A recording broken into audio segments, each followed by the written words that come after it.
Hi, I'm Chef Todd. Welcome to the Thrive Kitchen. Today we're going to blow you away with a special raspberry creme brulee.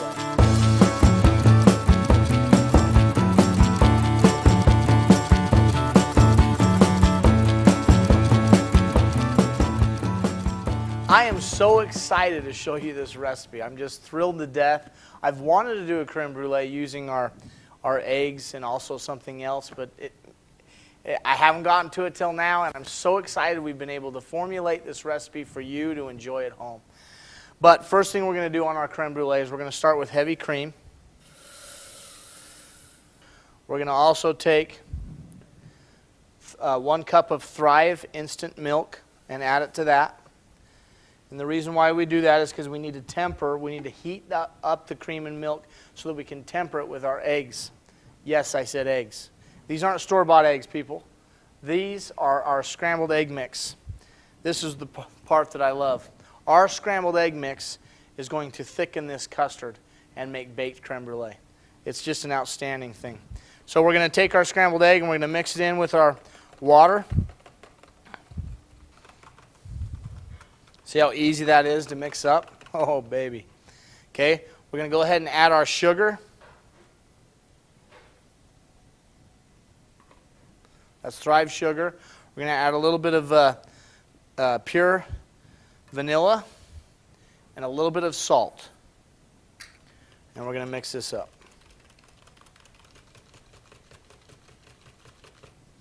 Okay.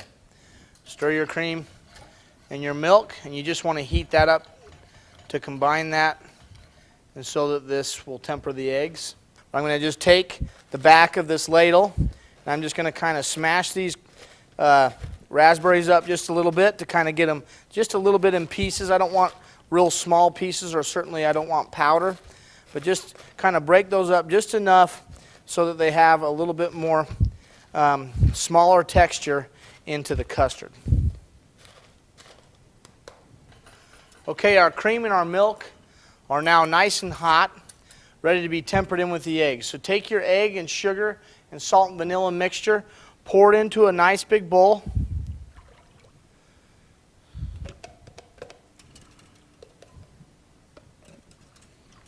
Okay, and then take the hot mixture of cream and milk. And when you're tempering eggs, you want to temper the eggs slowly, not add the eggs slowly to the hot product. You want to add the hot product slowly to the eggs. So we just add a little bit of cream and milk, just a slight amount at a time, so that the eggs won't hurry and scramble, because this cream and milk is very, very hot, almost boiling at 210, and eggs will coagulate at a much lower temperature. So we just add it slowly to bring those eggs up and make everything come together nicely. Now you have your custard base. This is a great, great custard base.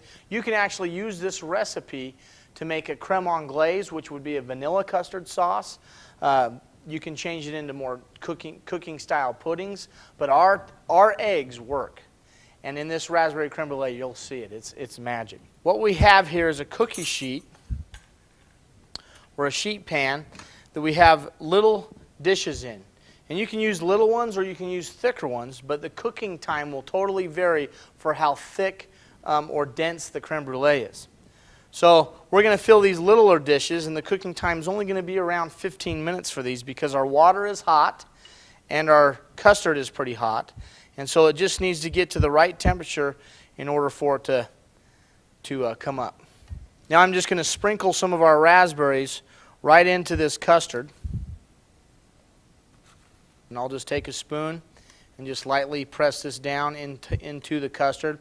You can see that nice color of that custard. I mean, it just looks just like you would use regular eggs. Okay, so now we've got that. Now you're going to do one more thing, and a couple little tips on baking custard. Just remember, low and slow. So low and slow, you can't go wrong. And you always want to cover it. So you put the custard in a water bath like this, in a pan, and then you also cover it, because custards really are a steaming method. So that water is going to heat up and cook that custard. If you didn't add the water, then the actual dish would heat up, and you could get scrambling of the egg around the actual dish. So you want it to be a nice controlled heat. And I'm going to just cook these about 300, 325 at max for about 10 to 15 minutes or until they just set up. The creme brulee, when you touch it, it should have just a little bit of jiggle, but it should be set almost like a Jell-O, but you should have a little bit of jiggle because by the time it cools, it'll be just right. So I have some that we've already done. There's our creme brulee. You can see how beautiful that came out. Really, really nice. The raspberries are good, but you can still see it. Here's some we baked also in a deeper dish. This took about 4 to 5 minutes longer than these thinner dishes using hot water bath and hot custard. So 4 to 5 minutes longer. So the baking and the size of the dish really matters in the baking. Now to finish these custards, a creme brulee, brulee literally means to burn. And so you really want to add a fair amount of sugar to the tops of each one of these creme brulees. Okay, and then smooth it out. Make sure it gets completely around the custard so that it's even. And then we'll use a torch. You can buy one of these at Home Depot. You can buy them at your kitchen stores, a little smaller one. You can get these pretty much anywhere you want. And so I'll just turn the gas on. I'll put it away from you. Light it up. Now we're going to burn or brulee our custards. You want a nice even stroke of the fire right on top of the sugar. And you can see the sugar will melt and break down, creating basically a caramel. But caramel will have an additional, like caramel sauce, it'll have additional butter and cream added to it so that it's a little thinner, because if you just burn sugar like this, it'll get really, really hard, which is what we want for the creme brulee. Almost bruleed my finger there. So there's a couple examples of how you'd burn the top. After you've burned the top and let it rest for just a minute, it doesn't take any time at all for that sugar to harden. Because once the sugar melts, literally, it's going to become like glass. And that's what you want. You want to be able to break that caramelized sugar, go down, and see the wonderful Thrive custard that we've just created. Look at this. Look at that ooey gooey, delicious raspberry creme brulee that I'm going to enjoy. And I hope you enjoy this recipe in your home too and make it as often as possible. Thanks so much for being in the Thrive Kitchen. This is Chef Todd.